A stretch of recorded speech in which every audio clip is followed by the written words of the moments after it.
সুপ্রিয় দর্শক, আপনাদের সবাইকে আমন্ত্রণ জানাচ্ছি বেসরকারি মাধ্যমিক বিদ্যালয়ে সুবিধাবঞ্চিত শিক্ষার্থীদের অংশগ্রহণে জাতীয় বিতর্ক প্রতিযোগিতা বিতর্ক বিকাশের কোয়ার্টার ফাইনাল প্রতিযোগিতার আজকের অনুষ্ঠান দেখার জন্য। আপনারা অবগত আছেন যে ব্র্যাকের আয়োজনে সারা বাংলাদেশের প্রত্যন্ত অঞ্চলের শিক্ষার্থীদের অংশগ্রহণে এই প্রতিযোগিতা হচ্ছে এবং প্রতিযোগিতার আজকে কোয়ার্টার ফাইনাল। যেই প্রতিযোগিতার সঙ্গী হিসাবে রয়েছেন এটিএন বাংলা ও ডিবেট ফর ডেমোক্রেসি। আজকের এই বিতর্কের বিষয় নির্ধারিত হয়েছে দারিদ্র্য বিমোচনে কর্মমুখী শিক্ষার ভূমিকাই প্রধান। এতে পক্ষদল হিসেবে বক্তব্য প্রদান করার জন্য রাজশাহী থেকে যারা বিজয়ী এসেছেন তারা হচ্ছে মোহনগঞ্জ উচ্চ বিদ্যালয় শিক্ষার্থীরা, এবং বিপক্ষ দল হিসেবে বক্তব্য প্রদান করার জন্য বিভিন্ন পর্যায়ে ধাপে ধাপে বিজয়ী হয়ে এসেছেন কালীগঞ্জ কে ইউপি পাইলট উচ্চ বিদ্যালয় রংপুরের বিতার্কিকরা। আমরা প্রথমে পরিচিত হয়ে নেব আমাদের আজকের এই প্রতিযোগিতার পক্ষ ও বিপক্ষ দলের বক্তাদের সাথে। পক্ষ দল মোহনগঞ্জ উচ্চ বিদ্যালয়ের বক্তারা হলো মোসাম্মদ সুরাইয়া সুলতানা, দ্বিতীয় বক্তা মোসাম্মদ জান্নাতুন নেসা ও তাদের দলনেতা বিপুল শাহরিয়ার।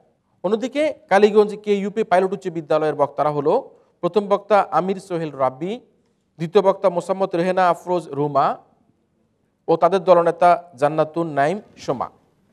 ব্র্যাক আয়োজিত বিতর্ক প্রতিযোগিতার যে তিনজন সম্মানিত বিচারক আমাদের সাথে উপস্থিত রয়েছেন তারা তিনজনই নানা ডেভেলপমেন্ট ইস্যু নিয়ে বাংলাদেশে কাজ করে থাকেন। এবার আমরা তাদের সাথে পরিচিত হয়ে নেব। আমাদের সাথে বিচারক হিসেবে উপস্থিত রয়েছেন শিল্পী মাহেলা নবিশ, সাংবাদিক ও নিউজ প্রেজেন্টার, রয়েছেন সাইদুল ইসলাম, বিশেষ প্রতিনিধি দৈনিক ইত্তেফাক, এবং আরও রয়েছেন Asma Akter, national programme officer UNFPA Bangladesh. বিতর্ক প্রতিযোগিতাটি পর্যবেক্ষণ করে আমাদের বক্তাদের বক্তব্যের আলোকে বক্তব্য প্রদান করার জন্য আমাদের সাথে আজকে অতিথি হিসেবে উপস্থিত রয়েছেন ঢাকা বিশ্ববিদ্যালয়ের রাষ্ট্রবিজ্ঞান বিভাগের সম্মানিত অধ্যাপক ডক্টর দিল রোশন জিন্নাত তারা নাজনীন। শুরু করছি আমাদের কোয়ার্টার ফাইনাল প্রতিযোগিতা বিতর্ক বিকাশের দারিদ্র্য বিমোচনে কর্মমুখী শিক্ষার ভূমিকায় প্রধান। আমি এই বিতর্কে প্রথমে আহ্বান করছি পক্ষ দল মোহনগঞ্জ উচ্চ বিদ্যালয় রাজশাহী থেকে আগত দলের প্রথম বক্তা মোসাম্মদ সুরাইয়া সুলতানাকে তার বক্তব্য প্রদান করার জন্য।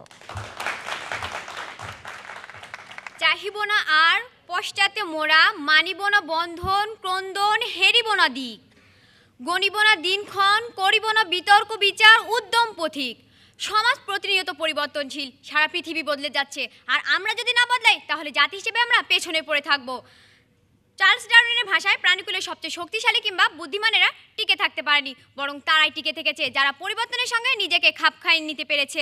ধন্যবাদ মাননীয় মডারেটর, বিজ্ঞ বিচারক মণ্ডলী এবং যারা শুনছেন। আজকের বিতর্কের বিষয় দারিদ্র্য বিমোচনে কর্মমুখী শিক্ষার ভূমিকায় প্রধান। বিষয়টি পক্ষে বলছি। মাননীয় মডারেটর, বিতর্কের শুরুতে যে প্রপঞ্চগুলো সংজ্ঞানের দাবি রাখে সেগুলো হলো দারিদ্র্য বিমোচন, কর্মমুখী শিক্ষা, ভূমিকা এবং প্রধান। এবার আসি সংজ্ঞায়নে। দারিদ্র্য বলতে আমরা এমন ব্যক্তি বা দেশকে বোঝাই যার সামান্য সম্পদ ও অল্প আয় রয়েছে, যা দ্বারা সে তার ন্যূনতম মৌলিক প্রয়োজন মেটাতে ব্যর্থ। সমাজবিজ্ঞানী থিওডরসনের মতে দারিদ্র্য হলো প্রাকৃতিক, সামাজিক ও মানসিক উপোস। এবার আসি দারিদ্র্য বিমোচনে। দারিদ্র্য বিমোচন বলতে আমরা বুঝি টেকসই পরিকল্পনা প্রণয়নের মাধ্যমে দারিদ্র্য দূরীকরণ, কর্মমুখী শিক্ষা, হাতে কলমে বাস্তব অভিজ্ঞতার মাধ্যমে কর্মের যে সম্পর্ক স্থাপন ব্যবস্থা শিক্ষার কাজে অনুষ্ঠিত হয় তাই কর্মমুখী শিক্ষা। ভূমিকার শাব্দিক অর্থ অবদান এবং প্রত্যয় যোগে ভূমিকার গুরুত্বটি বোঝানো হয়েছে। প্রধান বলতে দারিদ্র্য দূরীকরণের বিভিন্ন নিয়ামকের ভূমিকার মধ্যে কর্মমুখী শিক্ষার প্রাধান্য। দারিদ্র্য আমাদের জাতীয় জীবনে একটি নির্মম অভিশাপ, তাই প্রথমেই দেখতে হয় দারিদ্র্যের কারণগুলো কি কি। দারিদ্র্য সৃষ্টির প্রধান কারণগুলো হলো বেকারত্ব বৃদ্ধি, শ্রম বিমুখতা, দারিদ্র্য লালন, জনসংখ্যা বিস্ফোরণ, ধনী গরিবের বৈষম্য, যোগ্য নেতৃত্বের অভাব এবং সম্পদের সুষ্ঠু বন্টন ও ব্যবহার না হওয়া। আজকে এই বিতর্কের মঞ্চে আমরা দেখিয়ে দিয়ে যাব যে এই সমস্যাগুলো সমাধান করতে পারে একমাত্র কর্মমুখী শিক্ষা। প্রথম বক্তা হিসেবে আমি প্রথম দুটি কারণ ব্যাখ্যা বিশ্লেষণ করে যাব, দ্বিতীয় বক্তা এসে পরবর্তী দুটি কারণ এবং দলনেতা এসে পরবর্তী তিনটি, অর্থাৎ মোট 60টি কারণ যেগুলোকে আমরা দারিদ্র্যের কারণ হিসেবে তুলে ধরেছি, সে সমস্যাগুলোকে কিভাবে কর্মমুখী শিক্ষা সমাধান করতে পারে তা পরিষ্কারভাবে তুলে ধরব। এবার আসি প্রথম কারণটি বিশ্লেষণে। কারণটি ছিল বেকারত্ব বৃদ্ধি। লক্ষ্য করুন মাননীয় মডারেটর, আমাদের দেশে প্রচলিত শিক্ষা ব্যবস্থা যেখানে বেকার সমস্যা বৃদ্ধির অন্যতম কারণ, ঠিক সেখানে কর্মমুখী শিক্ষা খুব অল্প সময়ে এদেশের যুব সম্প্রদায়কে এনে দিচ্ছে তাদের অভিষ্ট লক্ষ্য, করছে কর্মসংস্থানের ব্যবস্থা এবং গড়ে তুলছে আত্মনির্ভরশীল করে। মাননীয় মডারেটর, আমাদের দেশে যেখানে প্রতি বছর 20 থেকে 40 হাজার যুবক প্রচলিত শিক্ষায় শিক্ষিত হয়েও দাঁড়ে দাঁড়ে ঘুরছে একটি কাজের জন্য, অথবা দক্ষতা না থাকার কারণে কাজ পাচ্ছে না, এমনকি হতাশ হয়ে তারা বিভিন্ন রকম অনৈতিক অপকর্মে লিপ্ত হয়ে সমাজের অস্থিতিশীলতা বাড়াচ্ছে। ঠিক সেখানে কর্মমুখী শিক্ষা তাকে স্বল্প সময়ে টেকসইভাবে আত্মনির্ভরশীল হতে শেখায় এবং নিজেই উদ্যোক্তা হয়ে পরিবারকে, সমাজকে তথা দেশকে দারিদ্র্য অর্থাৎ বেকারত্ব থেকে মুক্তি করছে। মাননীয় মডারেটর, বিগত 2 বছরের কর্মমুখী শিক্ষার মাধ্যমে ক্ষুদ্র ও মাঝারি উদ্যোক্তা সৃষ্টি হয়েছে প্রায় 51,000, যারা আরও 2.5 লক্ষ লোকের কর্মসংস্থানের সৃষ্টি করেছে। কথায় আছে, তরুণ যুবকেরাই একটি দেশের সমাজ বিনির্মাণের প্রদীপ্ত হাতিয়ার। তাই এই যুব সম্প্রদায়কে দেশের কাজে লাগাতে কর্মমুখী শিক্ষার কোনো বিকল্প নেই। এক্ষেত্রে প্রতিপক্ষের কাছে প্রশ্ন, আত্মনির্ভরশীলতা নিশ্চিত না করে টেকসই বা দীর্ঘমেয়াদী দারিদ্র্য বিমোচনে কোন বিকল্প পদ্ধতি আপনাদের জানা আছে? যদি জানা থাকে তাহলে তা কি আজও টেকসই পদ্ধতি? প্রশ্ন রয়ে গেল, আশা করি উত্তর দিয়ে যাবেন। দারিদ্র্য সৃষ্টির অপর একটি কারণ শ্রমবিমুখতা। এই জায়গায় যেমন ভিক্ষুকদের ভিক্ষা বৃদ্ধির অবসান ঘটাতে ভিক্ষুকদের পুনর্বাসন ও কর্মমুখী শিক্ষার মাধ্যমে কর্মসংস্থান সৃষ্টির প্রস্তাব 2009-10 অর্থ বছরে বাজেটে গৃহীত হয়েছে। এই প্রকল্পটি যদি বাস্তবায়িত হয় তাহলে ভিক্ষুকদের কর্মমুখী শিক্ষার মাধ্যমে তাদের দারিদ্র্য মুক্ত হবে এবং তারা আত্মনির্ভরশীল হবে। এক্ষেত্রে দেখা যাচ্ছে যে কর্মমুখী ভূমিকায় অধিক। মাননীয় মডারেটর, কর্মমুখী শিক্ষা বাস্তবায়নের রূপরেখাটি কি? রূপরেখাটি হলো গ্রাম পর্যায়ে কর্মমুখী শিক্ষার প্রতিষ্ঠান গড়ে তোলা, সেসব প্রতিষ্ঠান থেকে শিক্ষার্থীদের কর্মসংস্থান দেখিয়ে যাওয়া এবং কোন প্রতিষ্ঠান কর্মমুখী হতে পারে তা তাদেরকে জানিয়ে দেবে। প্রতিপক্ষ আরও প্রশ্ন করতে পারেন, এই মডেল বাস্তবায়নের অর্থ দেবে কে? সরকারি নতুন পরিকল্পনা হিসেবে প্রতি অর্থ বছরে বাজেটের সিংহভাগ এই মডেল ব্যয় হবে এবং এটি বাস্তবায়নের সময়কাল 2025 সাল নগদ। তাই মাননীয় মডারেটর, প্রতিপক্ষ বন্ধুদের বলে যেতে চাই, শিক্ষা দিয়ে কর্ম করো, কর্ম দিয়ে কিছু করো, ভালো মন্দ সবসে বুঝে দেশটা এবার উন্নত করো। ধন্যবাদ মাননীয় মডারেটর, ধন্যবাদ সবাইকে। ধন্যবাদ। আমাদের পক্ষদল মোহনগঞ্জ উচ্চ বিদ্যালয় রাজশাহী থেকে আগত দলের বক্তা কর্মমুখী শিক্ষার ভূমিকায় প্রদান দারিদ্র্য বিমোচনে এবং সে কারণের জন্য সে নানা রকম তথ্য দিয়ে তার যুক্তির মাধ্যমে বক্তব্য উপস্থাপন করে গেল। আমরা আসছি বিপক্ষ দলের দিকে। কালীগঞ্জ কে ইউপি পাইলট উচ্চ বিদ্যালয় রংপুর থেকে আগত দলের প্রথম বক্তা আমির সোহেল রাব্বিকে এই পর্যায়ে তার বক্তব্য করার জন্য অনুরোধ করছি। ধন্যবাদ মাননীয় মডারেটর, আমাকে কিছু বলার সুযোগ দানের জন্য। মাথার উপরে ছাদ আছে কিনা জানি না, তবে আছে 470 মার্কিন ডলারের ঋণের বোঝা। আজকের এই সমাজ ব্যবস্থায় যেখানে প্রতিনিয়ত একটি শিশুকে দারিদ্র্যের বোঝা নিয়ে জন্মগ্রহণ করতে হচ্ছে, ঠিক সেই প্রেক্ষাপটে দাঁড়িয়ে আমাদের আজকের বিতর্কের প্রস্তাবটি দারিদ্র্য বিমোচনে কর্মমুখী শিক্ষার ভূমিকায় প্রধান বিপক্ষে বলছি। মাননীয় মডারেটর, আজকের বিষয়টিকে বিশ্লেষণ করলে আমরা 4টি জিনিস পাই: দারিদ্র্য বিমোচন, কর্মমুখী শিক্ষা এবং এর ভূমিকা। এবং এ সম্পর্কে আমার প্রতিপক্ষ দলের প্রথম বক্তা যে সংজ্ঞানগুলো করে গেছেন আমরা সেগুলো মেনে নিচ্ছি, কিন্তু দারিদ্র্যের সংজ্ঞানটির ক্ষেত্রে একটু বিরোধিতা করছি। এই কারণেই করছি কারণ প্রতিপক্ষ দলের প্রথম বক্তা দারিদ্র্য বিমোচন করার ক্ষেত্রে শুধুমাত্র ব্যক্তিগত দারিদ্র্য বিমোচন করার কথা বলে গেছেন, কিন্তু মাননীয় মডারেটর, আমরা এতটা আত্মকেন্দ্রিক নই। আমরা দেশ, জাতি, মা ও মাটিকে নিয়ে ভাবতে ভালোবাসি। অর্থাৎ আমাদের দেশের যে আর্থসামাজিক দরিদ্রতা রয়েছে আমরা সেটিকে নিয়ে কথা বলতে চাই। বাংলাদেশ পরিসংখ্যান ব্যুরোর তথ্যানুযায়ী যখন বাংলাদেশের প্রত্যেকটি নাগরিক 2122 কিলোক্যালোরি খাদ্য গ্রহণের নিশ্চয়তাটুকু অর্জন করতে পারবে এবং যখন তাদের মাথাপিছু আয় 1000 মার্কিন ডলার হবে, ঠিক সেই মুহূর্তে আমরা বলতে পারি বাংলাদেশ থেকে দারিদ্র্য বিমোচিত হয়েছে। কিন্তু মাননীয় মডারেটর, আমার প্রতিপক্ষ দলের প্রথম বক্তা শুধুমাত্র কর্মমুখী শিক্ষার মাধ্যমে দারিদ্র্য বিমোচন করার কথা বলে গেলেন। লক্ষ্য করুন প্রতিপক্ষের বন্ধুরা, কর্মমুখী শিক্ষার মাধ্যমে দারিদ্র্য বিমোচন করা সম্ভব নয়, কারণ কর্মমুখী শিক্ষাটি একটি স্বল্প সময়ের শিক্ষা এবং এই শিক্ষাটির মাধ্যমে দারিদ্র্য বিমোচন করতে গেলে বিভিন্ন রকম সমস্যার সম্মুখীন হতে হবে এবং কী কী সমস্যার সম্মুখীন হবে সেটি আমরা দেখিয়ে যাচ্ছি। মাননীয় মডারেটর, কর্মমুখী শিক্ষার মাধ্যমে দারিদ্র্য বিমোচন করার ক্ষেত্রে আপনাকে যেটি লক্ষ্য করতে হবে, আমরা জনসংখ্যাকে জনসম্পদে পরিণত করছি ঠিকই, কিন্তু আমরা যদি সেই জনসংখ্যাকে জনসম্পদে রূপান্তরিত করতে না পারি, তখন কিন্তু আমরা কখনোই আমাদের দেশ থেকে দারিদ্র্য বিমোচন করতে পারবো না। আমরা যখন কর্মমুখী শিক্ষার মাধ্যমে দারিদ্র্য বিমোচন করতে পারছি না, তখন আমাদের বুঝতে হবে কোথাও একটি সমস্যা রয়েছে। আসুন মাননীয় মডারেটর, সেই সমস্যাটিকে চিহ্নিত করি এবং সেই সমস্যাটির মাধ্যমে বুঝিয়ে দিয়ে যায় যে কর্মমুখী শিক্ষা নয়, বরং যেটির অভাবে আমরা দারিদ্র্য বিমোচন করতে পারছি না সেটি হচ্ছে সরকারের সঠিক নীতির প্রণয়ন এবং তার যথাযথ বাস্তবায়ন। সুতরাং আমরা এটি বলতে পারি যে সরকার যদি সঠিক নীতি প্রণয়ন করে এবং তার যথাযথ বাস্তবায়নটি করতে সক্ষম হয়, তবে কিন্তু আমরা আমাদের দেশ থেকে দারিদ্র্য বিমোচন করতে পারবো। আমরা স্বীকার করছি যে কর্মমুখী শিক্ষা দারিদ্র্য বিমোচন করতে পারে। এছাড়াও বাংলাদেশ প্রভার্টি পোর্টালের তথ্য মতে যেসব কারণে আজ বাংলাদেশ দারিদ্র্যের শিকার হচ্ছে, প্রতিপক্ষের বন্ধু শুধুমাত্র কয়েকটি কারণ দেখিয়ে গেছেন, কিন্তু তারা অন্যান্য কারণগুলো দেখিয়ে যাননি। লক্ষ্য করুন, যেসব কারণে আজ আমাদের সমাজটি দুর্বল তার প্রধান যে নিয়ামকগুলো আছে সেগুলো হচ্ছে দুর্নীতি, বেকারত্ব, কর্মসংস্থান কর্মসংস্থানের অভাব, শিক্ষার অভাব, পররাষ্ট্রনীতির ব্যর্থতা, রাজনৈতিক সহিংসতা, প্রাকৃতিক দুর্যোগ, সুস্থ কর্মপরিবেশের অভাব, প্রাকৃতিক দুর্যোগ, নারী পুরুষের বৈষম্য, সম্পদের সুষম বণ্টন না থাকা এবং সুস্থ বাজার ব্যবস্থাপনার অভাব। প্রতিপক্ষের বন্ধুরা, শুধুমাত্র কর্মমুখী শিক্ষার মাধ্যমে এসব নিয়ামক দূর করা সম্ভব কিনা? যদি বলেন সম্ভব, তবে কিভাবে সম্ভব, এবং যদি বলেন সম্ভব নয়, তবে কিভাবে আজকের বিতর্কের বিষয়টিতে কর্মমুখী শিক্ষাকে প্রধান হাতিয়ার হিসেবে উল্লেখ করছেন তা একটি সুস্পষ্ট ব্যাখ্যা দেখিয়ে যেতে হবে।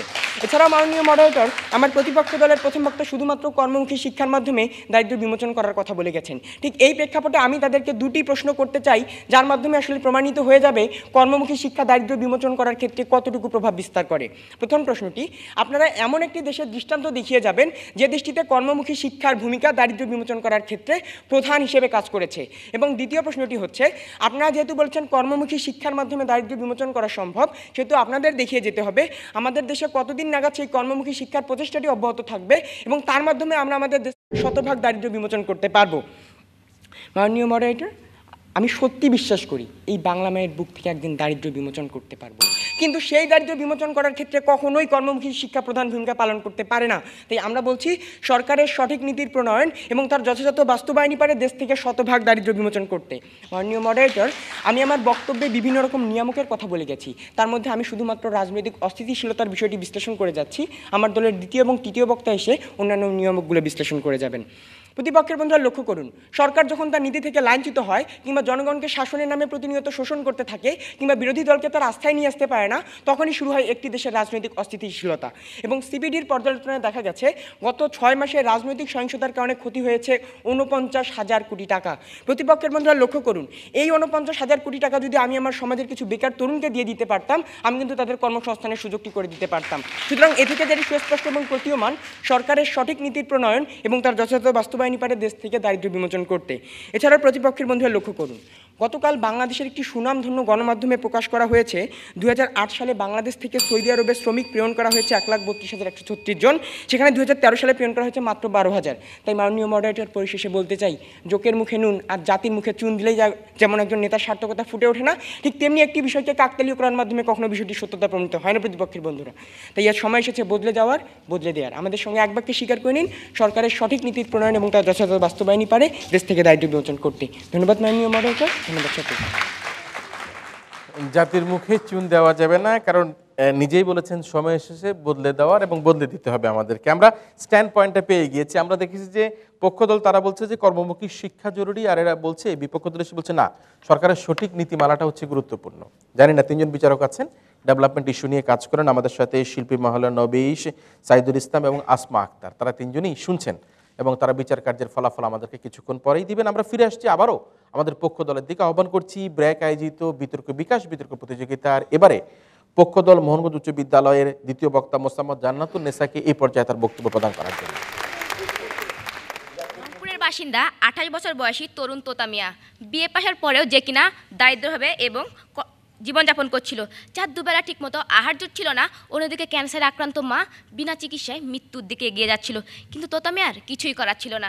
একদিন সে জানতে পারে যুব উন্নয়ন সংস্থার কথা, যেখানে বিনামূল্যে কম্পিউটার প্রশিক্ষণ দেওয়া হয়। তারপর সেই প্রশিক্ষণ গ্রহণের মাধ্যমে কর্মমুখী শিক্ষা দ্বারা নিজেকে শিক্ষিত করে তোলে এবং এখন সে একটি ট্রেনিং সেন্টারের মালিক। আজ তার ট্রেনিং সেন্টার থেকে শত শত যুবক আত্মনির্ভরশীলতা অর্জন করছে। এই গল্পের প্রেক্ষিতে এটাই পরিলক্ষিত হয় যে দারিদ্র্য কর্মমুখী শিক্ষার কোনো বিকল্প নেই। পক্ষ দলের দ্বিতীয় বক্তা হিসেবে এটাই বলে যেতে চাই যে প্রতিপক্ষের বক্তব্য শুনে মনে হলো সৃজনশীল গণিতের জাদুকর যাদব বাবু সেই তৈলাক্ত বাসে 52টার মতো অসম্ভব পদ্ধতি দ্বারা দারিদ্র্য উপায় হিসেবে বেছে নিয়েছেন। দেখুন, আপনারা যে সরকার নীতি কথা বলে গেলেন, সেই সরকার নীতি বাস্তবায়ন করবে জনগণ, আর তার জন্য প্রয়োজন দক্ষ জনগণ, এবং যা দক্ষ জন উপহার দেবে সেটা কর্মমুখী শিক্ষা। মাননীয় মডারেটর, লক্ষ্য করুন, উত্তরাঞ্চল খরার জন্য এবং দক্ষিণ অঞ্চলে লবণাক্ততার জন্য বছরের পর বছর 1 থেকে 1.5 কোটি লোক দারিদ্র্য শিকার হচ্ছে। ওই সকল লোকগুলোকে যদি আমরা কর্মমুখী শিক্ষা দ্বারা শিক্ষিত করে তুলতে পারি এবং আরও দক্ষ করে তুলতে পারি, তবে তাদের দীর্ঘদিন ধরে লালিত দারিদ্র্য সহজেই দূরীভূত করা সম্ভব।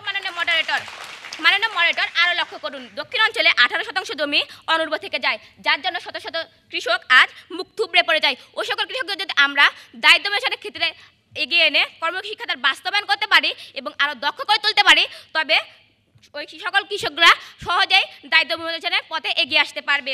মাননীয় মডারেটর, লক্ষ্য করুন, যেখানে 6 থেকে 7 কোটি মার্কিন ডলার উপার্জিত হয় চিংড়ি শিল্পের মাধ্যমে।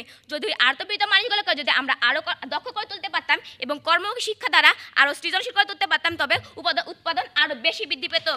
অর্থনীতিবিদ রেহমান সোবান দেখিয়েছেন কয়েকটি দেশে অর্থনীতিতে কর্মমুখী শিক্ষা বাস্তবায়নের ফলে অর্থনীতি শক্তিশালী হয়ে উঠেছে এবং ওই সকল দেশে যেমন জাপান, জার্মানি, তাইওয়ান, সিঙ্গাপুরের মতো নিবিড় পর্যবেক্ষণের পরে তিনি দেখিয়েছেন যে মধ্য পর্যায়ে কর্মমুখী শিক্ষা বাস্তবায়নের ফলে দারিদ্র্য মোচন সম্ভব হয়েছে এবং টেকসই উন্নয়নের ধারাকে বেগবান করে তুলেছেন। মাননীয় মডারেটর, এর দ্বারা এটাই প্রমাণিত হয় যে দারিদ্র্য মোচনে কর্মমুখী শিক্ষার ভূমিকাই প্রধান। বিশ্বব্যাংক তত্ত্বমতে জনশক্তির বৃদ্ধির উপায় হিসেবে সাধারণ শিক্ষার পাশাপাশি কর্মমুখী শিক্ষার গুরুত্বের জন্য বলা হয়েছে এবং ইউসেফ ও সাধারণ শিক্ষা সমন্বয় করে সুবিধা বঞ্চিত এবং প্রতিবন্ধী শিশুদের কর্মমুখী শিক্ষা দ্বারা শিক্ষিত করে দৃষ্টান্ত উপস্থাপন করেছে। মাননীয় মডারেটর, এবার যাক জনসংখ্যা বিস্ফোরণে। জনসংখ্যা নিয়ন্ত্রণ করে কি আদৌ দারিদ্র্য মোচন সম্ভব এবং তা কতখানি?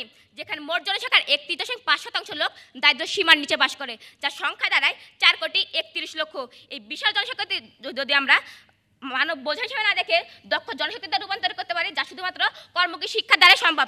অর্থনীতিবিদ পল জেমায়ার বলেছেন, মানব সম্পদ হচ্ছে একটি দেশের সর্বোৎকৃষ্ট প্রাকৃতিক সম্পদ।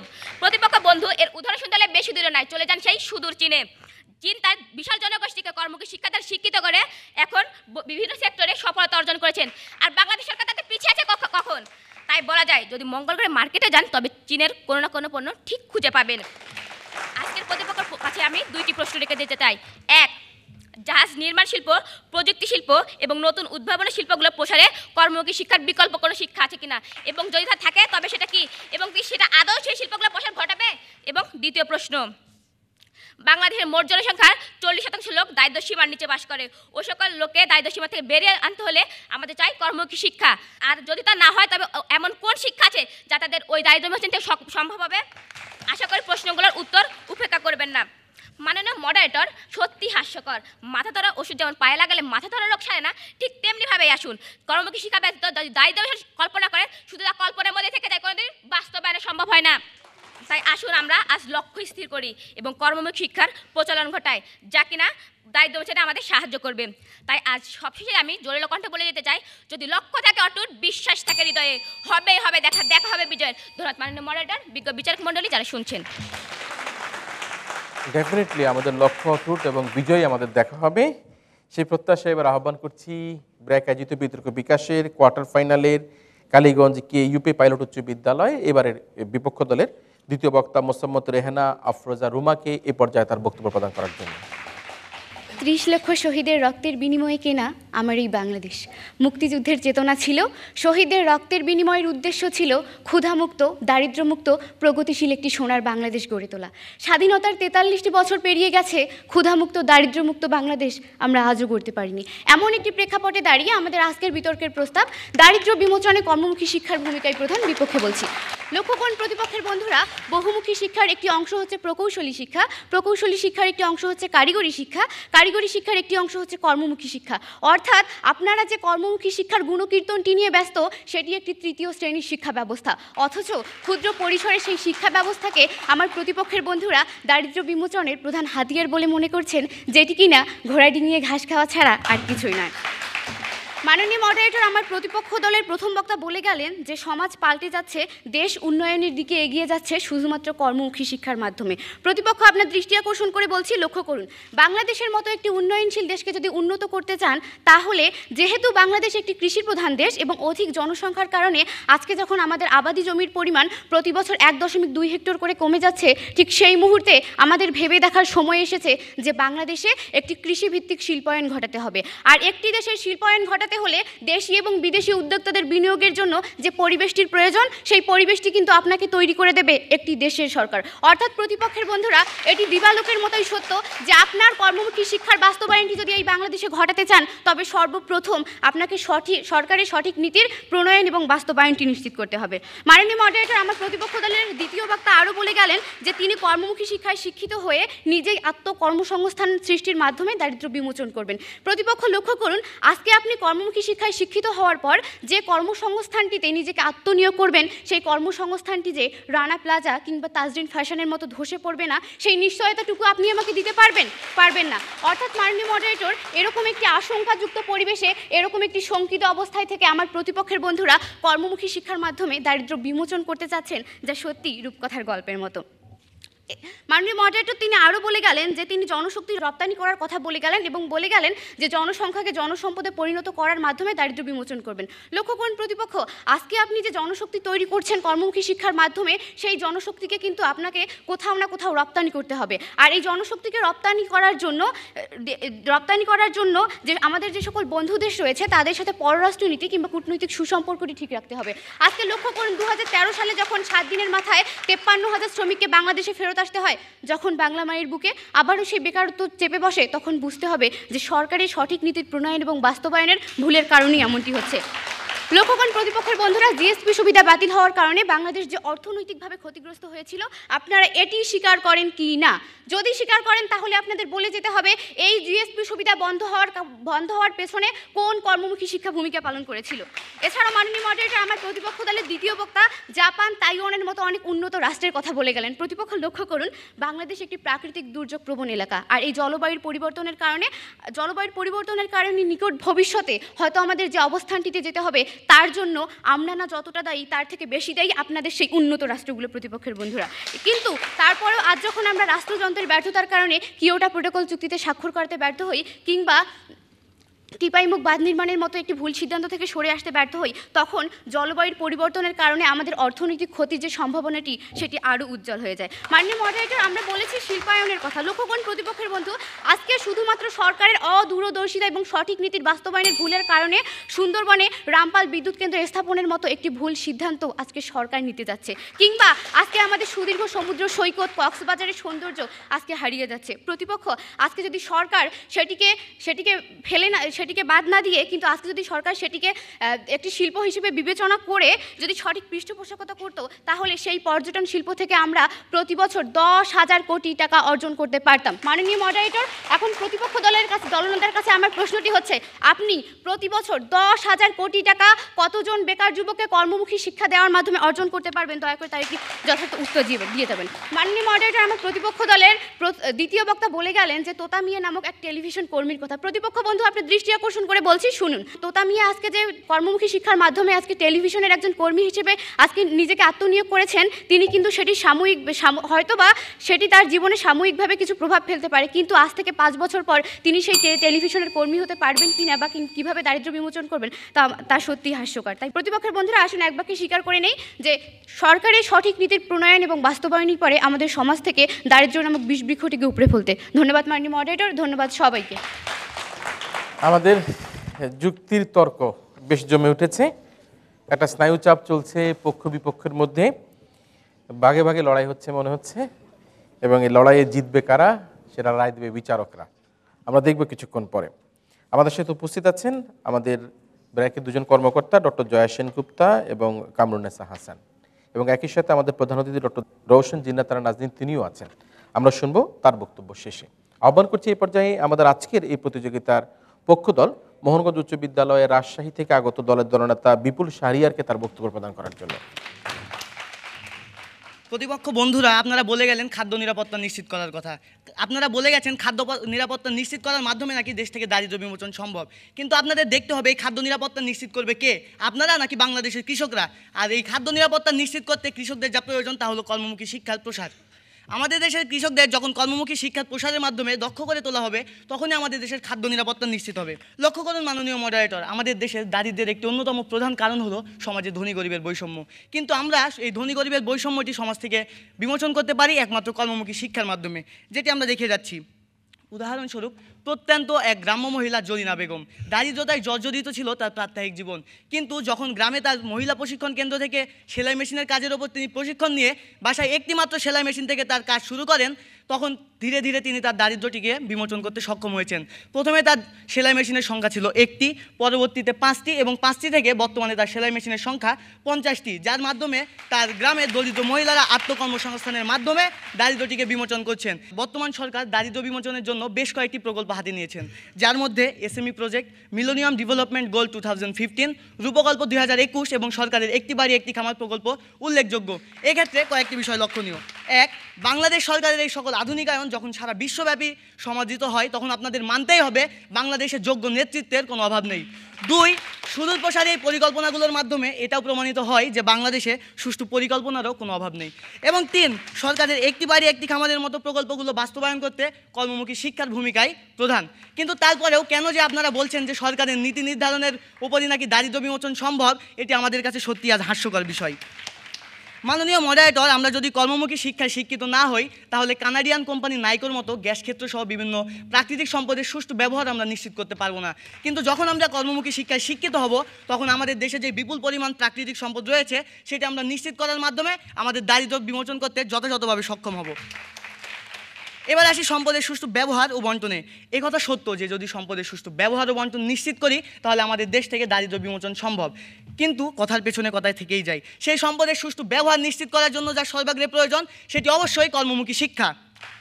মাননীয় মডারেটর, কথায় আছে বসে বসে খেলে নাকি রাজার ভান্ডারও ফুরিয়ে যায়। তাই আমরা যদি সেই সম্পদের সুষ্ঠু ব্যবহারের মাধ্যমে বসে বসেই খাই তাহলে আমাদের সম্পদ অল্প সময়ের মধ্যেই ফুরিয়ে যাবে। কিন্তু আমরা এই সম্পদের সুষ্ঠু ব্যবহার যখন নিশ্চিতের মাধ্যমে কর্মমুখী শিক্ষার প্রসার ঘটিয়ে আমাদের আত্মনির্ভরশীলতা অর্জন করব তখনই আমাদের দেশ থেকে দীর্ঘস্থায়ীভাবে দারিদ্র্য বিমোচন সম্ভব হবে। মাননীয় মডারেটর, আপনারা বলে গেছেন কর্মমুখী শিক্ষাকে তৃতীয় ক্যাটাগরির শিক্ষা, কিন্তু আপনারা কি জানেন যে গ্রন্থগত বিদ্যা আর পর হস্তে ধন, নহে বিদ্যা নহে ধন হলে প্রয়োজন। অর্থাৎ আপনাদের শুধুমাত্র সেই গ্রন্থগত বিদ্যা দ্বারা বাংলাদেশের আত্মনির্ভরশীলতা অর্জন করা যেমন সম্ভব নয়, ঠিক তেমনিভাবে দারিদ্র্য বিমোচন করাও সম্ভব নয়। এবার আসি রেমিটেন্স খাতের কথায়। 2013 সালের অর্থনৈতিক সমীক্ষা অনুযায়ী 2012-13 অর্থ বছরে রেমিটেন্স প্রাপ্তির পরিমাণ ছিল 9,891.97 মিলিয়ন মার্কিন ডলার। এই রেমিটেন্সের পরিমাণ আরও দ্বিগুণ হতো। একটু লক্ষ্য করুন মাননীয় মডারেটর, শ্রীলঙ্কা ফিলিপাইনের দক্ষ জনগণ যখন বিদেশে প্রথম ক্যাটাগরিতে কাজ করে ঠিক সেই একই প্রেক্ষাপটে বাংলাদেশের জনগণ কাজ করে তৃতীয় ক্যাটাগরিতে, যার অন্যতম কারণ হলো দক্ষতার অভাব। কিন্তু আমরা যদি সেই দক্ষ শ্রমিকদের তাদের কর্মমুখী শিক্ষার প্রসারের মাধ্যমে আরও দক্ষ করে তুলতে পারতাম তাহলে বিদেশে সেই শ্রীলঙ্কা ফিলিপাইনের জনগণের মতো তারা প্রথম ক্যাটাগরিতে কাজ করতো। ফলে তাদের বেতন বাড়ার পাশাপাশি আমাদের দারিদ্র্য বিমোচন সম্ভব হতো, রেমিটেন্সের পরিমাণ বাড়তো। তাই মাননীয় মডারেটর, এক্ষেত্রেও যে দক্ষ নাগরিক তৈরি করে সেটি অবশ্যই কর্মমুখী শিক্ষা। মাননীয় মডারেটর, 2013 সালের 4 ডিসেম্বর দক্ষিণ আফ্রিকার জোহান্সবার্গে কালজয়ী নেতা নেলসন ম্যান্ডেলা বলেন, দারিদ্র্য বিমোচনে দানশীলতা নয়, প্রয়োজন আত্মনির্ভরশীলতা। সেই ক্ষেত্রে সরকার আমাদের কী করবে এটি আমাদের কাছে আজ প্রশ্নবিদ্ধ। সরকারের ওপর আমরা কেন নির্ভরশীল থাকবো? আমরা যদি যখন আমাদের আত্মনির্ভরশীলতা নিজেই অর্জন করব তখন সরকার সেক্ষেত্রে কোনো ভূমিকা রাখতে পারে না। আমরা যখন নিজেই আত্মনির্ভরশীল হব তখন নিজেই আমাদের দারিদ্র্যটিকে আমরা বিমোচন করতে সক্ষম হব। তাই মাননীয় মডারেটর, এক্ষেত্রে এটাই প্রমাণিত হলো যে কর্মমুখী শিক্ষার মাধ্যমে দারিদ্র্য বিমোচন সম্ভব। আপনারা আরও বলে গেছেন যে বাংলাদেশ নাকি দুর্যোগ প্রবণ, অর্থাৎ প্রাকৃতিক দুর্যোগের কারণে আমরা দারিদ্র্য বিমোচন করতে সক্ষম হচ্ছি না। কিন্তু জাপান, সেটি তো বাংলাদেশের চাইতে অনেক দুর্যোগ প্রবণ, কিন্তু জাপান কেন সেই দারিদ্র্য বিমোচন করে আজ সক্ষম একটি উন্নত রাষ্ট্রে পরিণত হয়েছে? তাই মাননীয় মডারেটর, আমার পক্ষ দলের প্রথম বক্তা বলে গেছেন যে দারিদ্র্য বিমোচনের অন্য কোন বিকল্প পদ্ধতি আপনারা জানা আছে, কিন্তু আপনারা তা যুক্তিগতভাবে দেখাতে পারেননি। তাই আজকের এই বিতর্কের মঞ্চে আপনাদের যুক্তিগুলো ধোপে টেকে না। তাই মাননীয় মডারেটর, আমাদের সকলের উচিত কর্মমুখী শিক্ষার যথাযথ বাস্তবায়নের মাধ্যমে দারিদ্র্যমুক্ত সমৃদ্ধশালী বাংলাদেশ গড়া। ধন্যবাদ মাননীয় মডারেটর, ধন্যবাদ সবাইকে। বিতর্ক বিকাশের কোয়ার্টার ফাইনালে এবারে বক্তব্য শুনবো কালীগঞ্জ কেইউপি পাইলট উচ্চ বিদ্যালয় রংপুরের দলনেতা জান্নাতুন নাইম সুমার কাছ থেকে।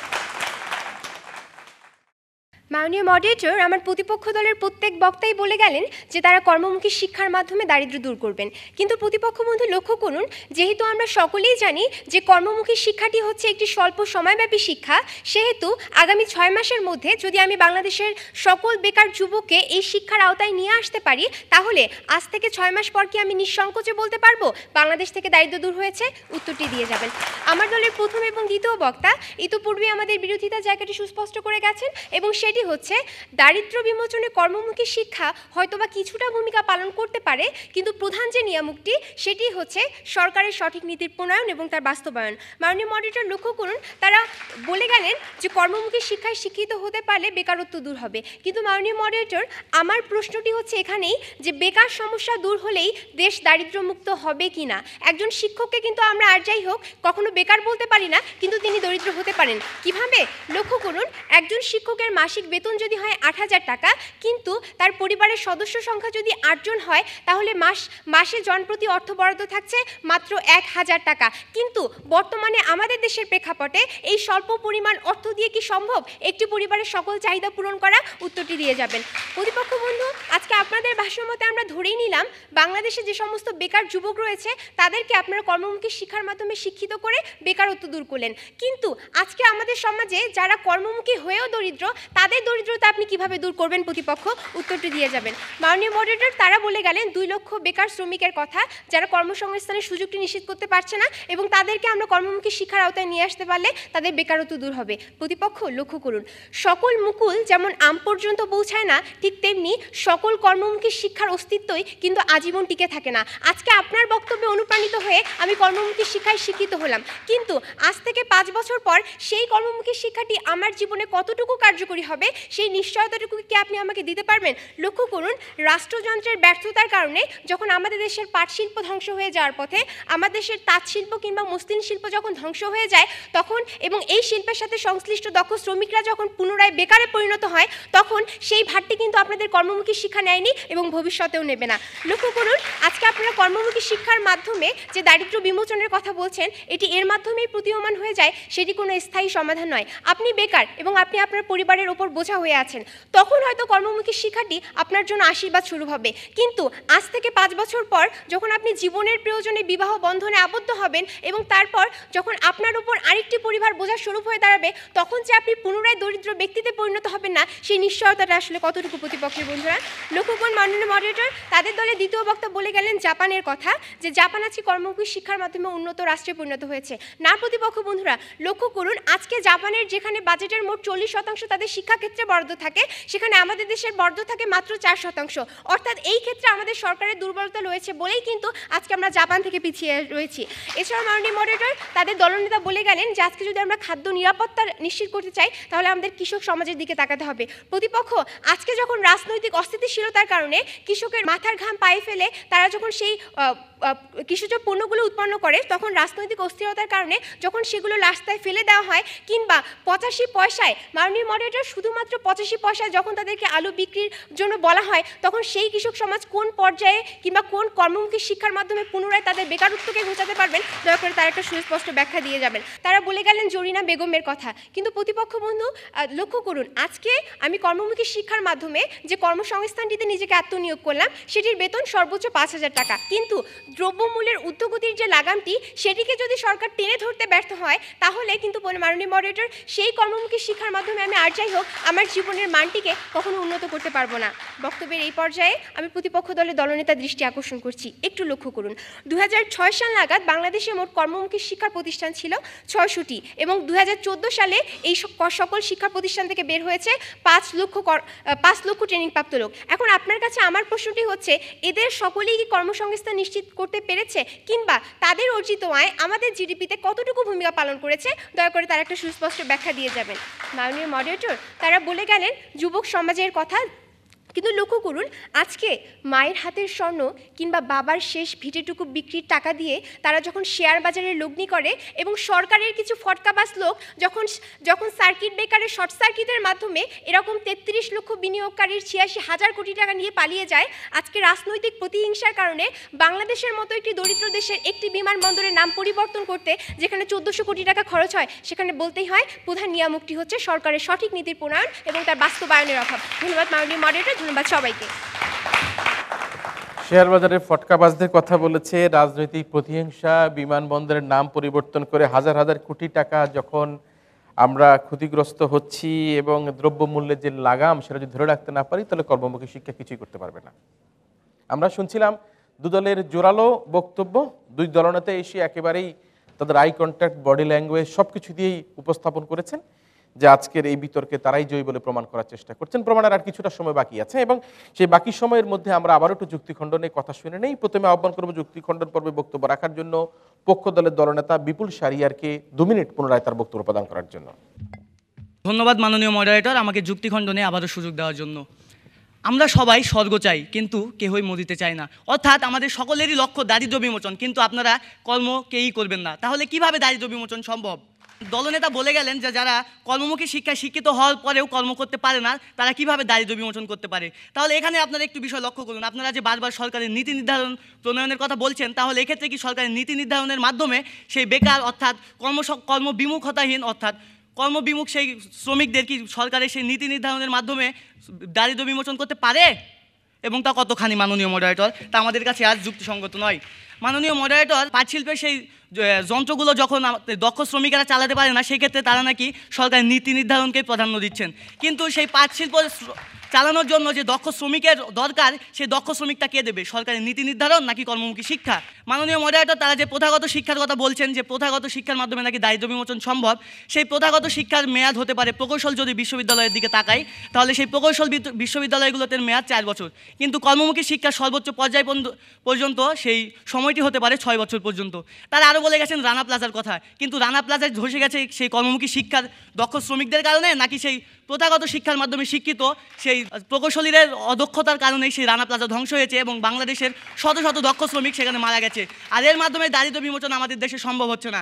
আমার প্রতিপক্ষ বন্ধুদের আমি আবারও বলছি যে দারিদ্র্য বিমোচনে কর্মমুখী শিক্ষার বিকল্প একটি প্রধান কারণ আপনাদের দেখিয়ে যেতে, কিন্তু আপনারা এখনও তা দেখে যাননি। আশা করি পরবর্তী যুক্তি খণ্ডনে আপনারা তা দেখিয়ে যাবেন।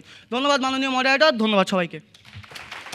রানা প্লাজা ধ্বংস হয়েছে সেই সুশিক্ষিত মানুষগুলো যারা সেই অট্টালিকা তৈরি করেছিল, এবং সেই কারণে আমাদের কর্মমুখী এবং যে কর্মীরা রয়েছিল যারা একেবারেই কাজে পটু, তারা নিহত হয়েছে। সুতরাং এই দায়িত্ব কোনোভাবেই আমরা এড়াতে পারি না। কর্মমুখী শিক্ষা ব্যবস্থা গ্রহণ করলে 1 বছর, 2 বছর, 4 বছর, 6 বছর এভাবে আমরা আমাদের দেশকে স্বনির্ভর করতে পারি, আমাদের দারিদ্রতা দূর করতে পারি। আমরা শুনবো এবারে আমাদের বিপক্ষ দলের দলনেতার বক্তব্য। আহ্বান করছি বিপক্ষ দলের দলনেতা জান্নাতুল নাইম সোমাকে এ পর্যায়ে তার বক্তব্য প্রদান করার জন্য। ধন্যবাদ মাননীয় মডারেটর, আমাকে পুনরায় 120 সেকেন্ড সত্য বলার সুযোগ প্রদানের জন্য। মাননীয় মডারেটর, প্রতিপক্ষ দলের দলনেতা বলে গেলেন রানা প্লাজার ধ্বংসের কথা, কিন্তু প্রতিপক্ষ বন্ধু, আজকে সরকারের একটি প্রতিষ্ঠান রাজুক যদি এর অনুমোদনটি না দিত, তাহলে হয়তো বা এই করুণ দৃশ্যটি আমাদেরকে দেখতে হতো না। মাননীয় মডারেটর, প্রতিপক্ষ দলের প্রথম বক্তা বলে গিয়েছে টেকসই উন্নয়নের কথা, কিন্তু প্রতিপক্ষ বন্ধু, টেকসই উন্নয়নটি আসলে কারা করবে? সরকার নাকি আপনাদের কর্মমুখী শিক্ষায় শিক্ষিত ব্যক্তি? সেটি কিন্তু আপনি পরিষ্কার করে যাননি। মাননীয় মডারেটর, তারা বলে গিয়েছেন যে আজও আমাদের সমাজে 40,000 শিক্ষিত বেকাররা রয়ে গেছেন। প্রতিপক্ষ বন্ধু, 40,000 বেকার কেন থাকছে? কারণ সরকার তাদের জন্য কর্মসংস্থানের সঠিক ব্যবস্থাটি করে দিতে ব্যর্থ হচ্ছে। আর আমরা তো সেটাই বলছি যে সরকার আজকে আমাদের শিক্ষিতদের যে মর্যাদা কিংবা তাদের জন্য যে কর্মসংস্থানের সুযোগটি, সেটি দিতে ব্যর্থ হচ্ছে বলেই কিন্তু আজকে আমাদের সমাজে দারিদ্রতা রয়ে গেছে। মাননীয় মডারেটর, আজকে দলনেতা বলে গেলেন যে আমরা সরকারের উপর নির্ভরশীল হব না। প্রতিপক্ষ বন্ধু, একটি দেশ যেখানে নিয়ন্ত্রণ করছে সরকার, তাহলে সেই সরকারকে ব্যতি রেখে আপনি কিভাবে আপনার দরিদ্রতা দূর করবেন, সেটি কিন্তু আপনি সম্পূর্ণরূপে এড়িয়ে গিয়েছেন। মাননীয় মডারেটর, আজকে তাদের বক্তব্য শুনে বলতে ইচ্ছে করছে যে আজকে তারা বিড়ালের গলায় ঘণ্টা বাঁধতে যাচ্ছেন, কিন্তু ঘণ্টাটি আসলে কে বাঁধবে সেই বিষয়টি তারা সম্পূর্ণরূপে এড়িয়ে যাওয়ার চেষ্টা করে যাচ্ছেন। মাননীয় মডারেটর, তারা বলে গেলেন কর্মমুখী শিক্ষায় শিক্ষিত হতে পারলে বেকারত্ব দূর হবে, কিন্তু প্রতিপক্ষ বন্ধু, আপনি কর্মমুখী শিক্ষায় যতই পিএইচডি ডিগ্রি অর্জন করুন না কেন, কর্মসংস্থানের সুযোগটি কিন্তু করে দিবে আপনাদের সরকার।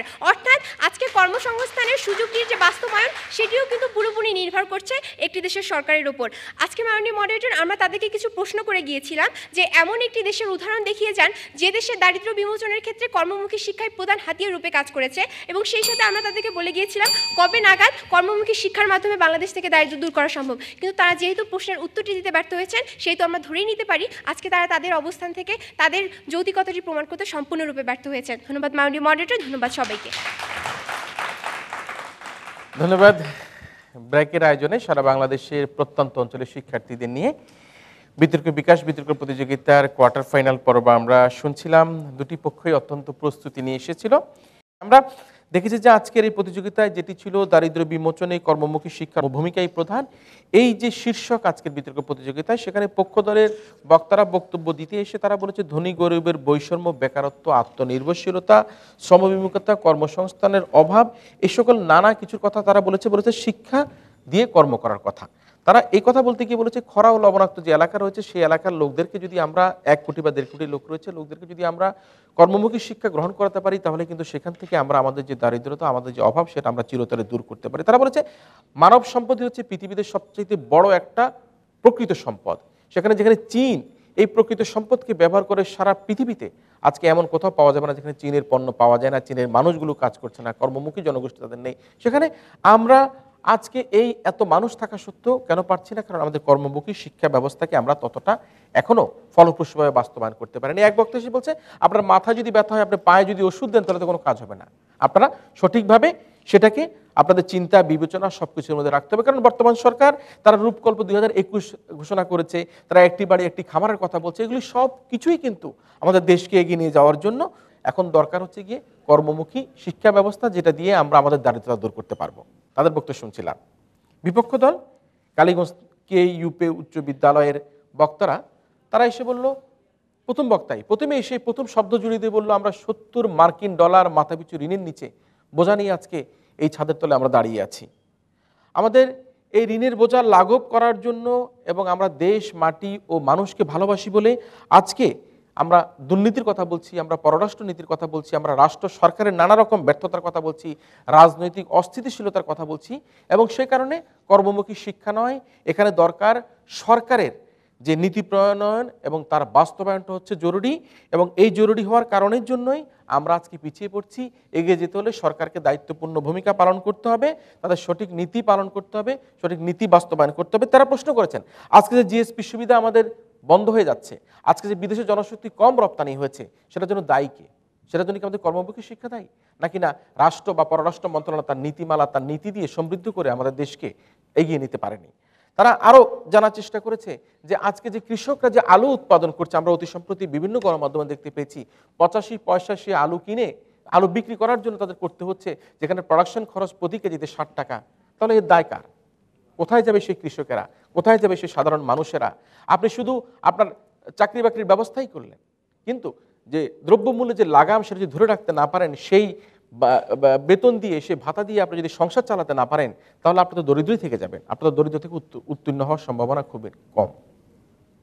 আমরা শুনছিলাম আজকের বিরোধী পক্ষের বক্তব্য। আমরা আগে দেখেছি আমাদের সাথে অতিথি হিসেবে রয়েছেন ঢাকা বিশ্ববিদ্যালয়ের একজন প্রতিষ্ঠা অধ্যাপক ডক্টর দিল রোশন জিন্নাতারা নাজনীন। তিনি দীর্ঘদিন থেকে বিতর্ক চর্চা, বিতর্ককে উদ্বুদ্ধ করার জন্য এই শিল্পের সাথে সম্পৃক্ত রয়েছেন। আমরা এবারে শুনবো আমাদের আজকের অতিথি ডক্টর দিল রোশন জিন্নাতারা নাজনীনের কাছ থেকে আজকের এই ক্ষুদে বিতার্কিকদেরকে যারা প্রত্যন্ত অঞ্চল থেকে এসছে তাদের কথার আলোকে তার নিজস্ব বক্তব্য। ডক্টর দিল রোশন জিন্নাতারা নাজনীন। ধন্যবাদ কিরণ। আজকের দারিদ্র্য বিমোচনে কর্মমুখী শিক্ষার ভূমিকাই প্রধান, এই বিষয়ে বিতর্কে রংপুর এবং রাজশাহী থেকে আগত দুটো দলের বক্তব্য শুনলাম। দুটো দলই অসাধারণ বক্তব্য দিয়েছে, দুটো দলেরই বক্তব্য খুবই চমৎকার হয়েছে। আমাদের তৃতীয় বিশ্বের দেশগুলোর অনেকগুলি সমস্যা আছে, তার মধ্যে প্রধান সমস্যা সমাজের প্রত্যেকটা স্তরে দুর্নীতি। এই দুর্নীতি থেকে আমরা যদি বের হতে না পারি, আমাদের সমাজ কখনো উন্নত হবে না। এক্ষেত্রে সরকারি নীতি অনেক গুরুত্বপূর্ণ। সরকারি নীতি, সঠিক নীতি এবং তার বাস্তবায়ন বিশাল ভূমিকা রাখবে। আমাদের দেশের সম্পদের অসম বন্টন আছে, এই অসম বন্টন দারিদ্র্যকে নিয়ে আসছে। প্রত্যেকটা ক্ষেত্রে আমাদের দারিদ্র্যের এই হাহাকার, এটা হচ্ছে সম্পদের অসম বন্টনের কারণে। রাজনৈতিক স্থিতিশীলতা যদি আসে, তাহলে কর্মমুখী শিক্ষাও যেমন কাজে লাগবে, একইভাবে সরকারি সঠিক নীতি প্রণয়নও একই সঙ্গে কাজে লাগবে। কর্মমুখী শিক্ষার অনেকগুলো পজিটিভ দিক আছে। এর ফলে শ্রম বিমুখতা লোপ পাবে। তবে শুধুমাত্র এই শিক্ষা না, তার সঙ্গে আমাদের প্রচলিত যে শিক্ষা আছে সেই শিক্ষাটাও চালু থাকতে হবে, কারণ দীর্ঘমেয়াদী এই শিক্ষা আমাদের জাতির মেরুদণ্ড তৈরি করবে। এদের পাশে পাশে থাকতে পারে কর্মমুখী শিক্ষা। দুটোর সমন্বয়ে গড়ে উঠবে মানব সম্পদ। মানব সম্পদ যদি আমরা তৈরি করতে পারি, তাহলে আমাদের দেশের উন্নতি কেউ ঠেকাতে পারবে না। সরকার যদি দেশি বিদেশি উদ্যোক্তাদের সুযোগ করে দেয় দেশে তাদের স্থাপনা তৈরি করতে, তাদের ব্যবসা বাণিজ্য প্রতিষ্ঠিত করতে, তাহলে এই দেশ এগিয়ে যাবে। কিন্তু তার জন্য প্রথমেই করতে হবে সেটা হচ্ছে দুর্নীতি দূর করতে হবে। দুর্নীতি থাকলে কোনো বিদেশি উদ্যোক্তা এখানে আসতে সাহস পাবে না, আরও সাহস পাবে না যদি এদেশে স্থিতিশীলতা না থাকে। সুতরাং একদিকে যেমন কর্মমুখী শিক্ষা তৈরি করতে হবে, সুযোগ করে দিতে হবে, তেমনিভাবে সরকারি সঠিক নীতি প্রণয়ন করতে হবে এবং সেটা বাস্তবায়ন করতে হবে। আমি অনেক ধন্যবাদ জানাচ্ছি ব্র্যাককে, আর দু দলকে অভিনন্দন জানাচ্ছি। কে ফার্স্ট হবে কে হবে না বা কে জিতবে না সেটা আমি জানি না, কিন্তু তারপর দুই দলকে অনেক অভিনন্দন জানাচ্ছি এত সুন্দর একটা বিতর্ক প্রতিযোগিতা আমাদেরকে দেওয়ার জন্য। ধন্যবাদ সবাইকে। ধন্যবাদ ডক্টর দিল রোশন, জিন্নাত তারা, নাজদিন। আসলে দুটি বিষয়ের উপরেই আমাদের গুরুত্ব দেওয়া হবে। শিক্ষা যদি শুধু গ্রহণ করে IABM পাশ করলাম কিন্তু কর্মমুখী হলো না, কিন্তু সেই শিক্ষা দিয়ে আজকে আমাদের কি দরকার আছে? আমরা দেখবেন আজকে চাকরির ক্ষেত্রে, আমি ছোট্ট ছোট্ট বন্ধুদের উদ্দেশ্যে বলছি, দর্শকদের উদ্দেশ্যে বলছি, চাকরির ক্ষেত্রে আমরা যখন দেখি যে আমাদের IABM প্রচুর লোক রয়েছে, কিন্তু একটা পারফেক্ট কাজ করার জন্য একটা অফিসে, একটা কোম্পানিতে বা একটা ফার্মে কিন্তু সেই পারফেক্ট লোকটি কিন্তু খুঁজে পাওয়া যায় না, কারণ তার মধ্যে সেই কর্মমুখী শিক্ষা নাই। আবার কর্মমুখী শিক্ষা থাকলেও কিন্তু সেই শিক্ষার সাথে সাথে যদি আমরা কর্মসংস্থান করতে না পারি, তাহলে কিন্তু আমাদের কোনো লাভই হলো না। আমরা যদি বিদেশে জনশক্তি রপ্তানির জন্য আমরা লোক তৈরি করলাম, রপ্তানি করতে না পারলাম, আমরা যদি তাকে প্লেসমেন্ট করতে না পারি, তাহলেও কিন্তু আমাদের কোনো রকম কোনো গুরুত্ব নেই। সুতরাং কর্মমুখী শিক্ষা দরকার, সরকারের যে সঠিক নীতি এবং নীতির বাস্তবায়নও দরকার। এই উভয় সমন্বয়েই কিন্তু আমরা আমাদের যে দারিদ্র্য বিমোচনের কথা বলছি সেটি আমরা দূর করতে পারবো। আমরা ফলাফল পেয়ে গিয়েছি। দারিদ্র্য বিমোচনে কর্মমুখী শিক্ষার ভূমিকাই প্রধান। এই প্রতিযোগিতায় আজকের এই যে সম্মানিত বিচারক, 3 জন বিচারকের রায়ে আমরা দেখতে পাচ্ছি যে আজকের এই কোয়ার্টার ফাইনাল বিতর্ক প্রতিযোগিতার বিজয়ী দল হচ্ছে বিপক্ষ দল কালীগঞ্জ কেইউতে বায়োলজি বিদ্যালয়। এই প্রতিযোগিতায় শ্রেষ্ঠ বক্তার নাম বলতে হচ্ছে, যেটি কোয়ার্টার ফাইনাল, এতে শ্রেষ্ঠ বক্তা হবার গৌরব অর্জন করেছে সম্মানিত বিচারকের রায়ে বিপক্ষ দলের দলনেতা জান্নাতুন নাইম সোমা। অভিনন্দন রইল সোমা এবং তার দলকে। একই সাথে অনেক বেশি অভিনন্দন রইল বিপুল শাহরিয়ার এবং তার স্কুলের 3 জন বিতার্কিককে ব্র্যাক আয়োজিত বিতর্ক প্রতিযোগিতায় অংশগ্রহণ করে আমাদেরকে এই আয়োজনকে সমৃদ্ধ করার জন্য। সুপ্রিয় দর্শক মণ্ডলী, আপনারা যারা এতক্ষণ টেলিভিশনের পর্দায় দেশে অথবা বিদেশে বিতর্ক বিকাশ প্রতিযোগিতা দেখলেন, আপনাদের সবাইকে আমাদের আগামী আয়োজন, আগামী প্রতিযোগিতা দেখার আমন্ত্রণের মধ্যে দিয়ে আজকের মতো ব্র্যাক বিতর্ক বিকাশ এখানে শেষ করছি।